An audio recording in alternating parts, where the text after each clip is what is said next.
आपण ज्यांना प्रोत्साहन देतोय, प्रोत्साहन घेत असताना त्यांनी पुढे नीट कर्ज भरलं पाहिजे, या दृष्टीनं आपण या ठिकाणी अशा पद्धतीची योजना केली होती।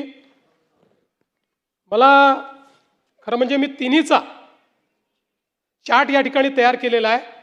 आपल्या लक्षात येईल आत्तापर्यंतच्या योजनांमधली सगळ्यात मोठी योजना ही यावेळची कर्जमाफीची योजना आहे। टाळ्या याच्यानंतर वाजवा, टाळ्या याच्यानंतर वाजवा।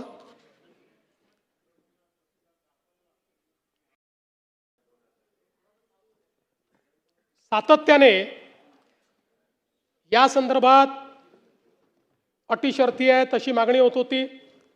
आज जवळपास आमच्या रणधीर सावरकरांच्या नेतृत्वात महायुतीचे सर्व आमदार मला भेटले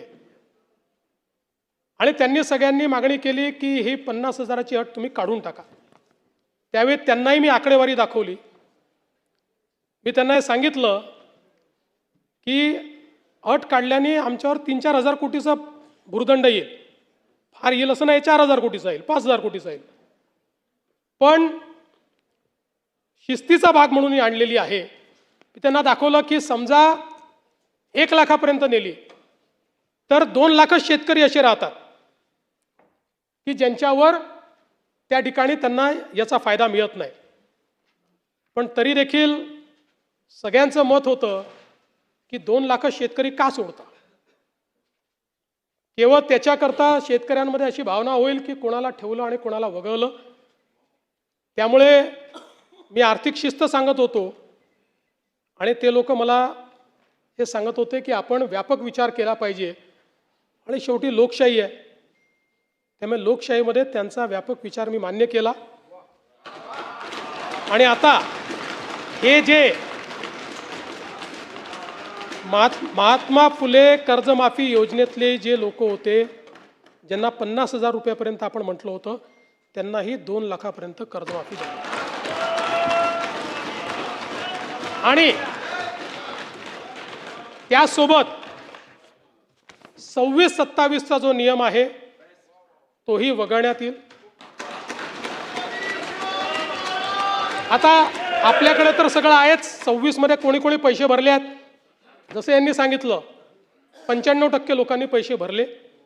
त्यामुळे आता त्याच्या आधीच्या 3 वर्षातले कुठलेही 2 वर्ष ज्यांनी रेग्युलर भरलेले आहेत ते सगळे लोक याकरता पात्र होतील।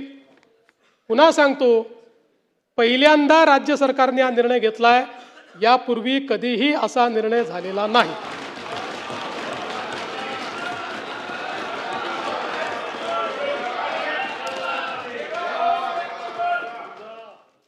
कापसाच्या खरेदीच्या संदर्भात